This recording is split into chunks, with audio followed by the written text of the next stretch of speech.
A barrage of gunshots see the close of the first day of 2023. Maloney residents emerged to a scene far too familiar in countless communities throughout TNT. It's January 1st, just about 9:30. Murders 4 and 5 are registered. Police say a group of men was liming in a poorly lit section of the car park in Maloney near to building number 6 when a vehicle pulled up alongside them. Several armed men alighted the vehicle and began shooting in the direction of the limers. The assailants... It's so sad that have people in this country that will actually wait until the 1st of January. Well, I hope, let me say they wait. And there's not a regular occurrence like every day they just spin in the block. You understand? That they will wait for the 1st of January and say, I want to take a life today. Or the people who say, I want to take the first life of the year. Because I'm sure in the mentality of a bad man, that's the mentality they have. I want to be the first one. I'm sure they feel pleasure watching these murders on television. Because at the end of the day, some people might be psychopaths. We might actually have serial killers walking among us. But the thing that makes them feel good about themselves is that they could kill one of their brothers. You understand? They could kill somebody that looks like them.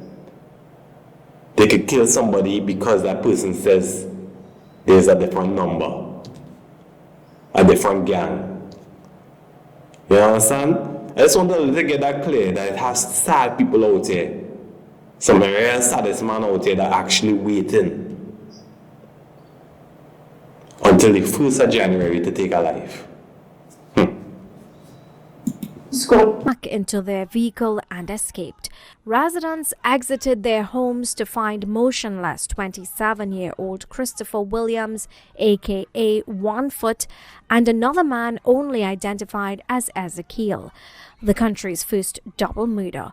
The duo lived where they died at building number 6 Maloney Gardens, Dabadie. Police have listed the motive for their deaths as gang-related, with the men labelled members of the Rasta City gang. A third man, 30-year-old Denzel Cummings of building number 7, was injured in the hail of gunfire, sustaining a gunshot wound to his left arm and a laceration to his forehead. Police eventually processed the scene to find 29 spent shells.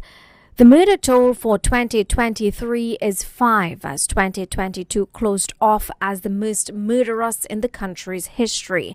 Acting top cop Earl Christopher a few days ago said our greatest vulnerabilities are gang ideals and the availability of firearms. She adds community policing will continue to play a vital role in dismantling the gang culture. This lady looking like she just waiting for retirement. You understand? She just waiting to go and hang out with her grandchildren. What's she doing on this job? What's she doing being the top cop? I mean, come on, man. And this is the thing about it. We say that we strict on crime, but look at Granny. What's Granny? I would love to hear the ideas Granny have.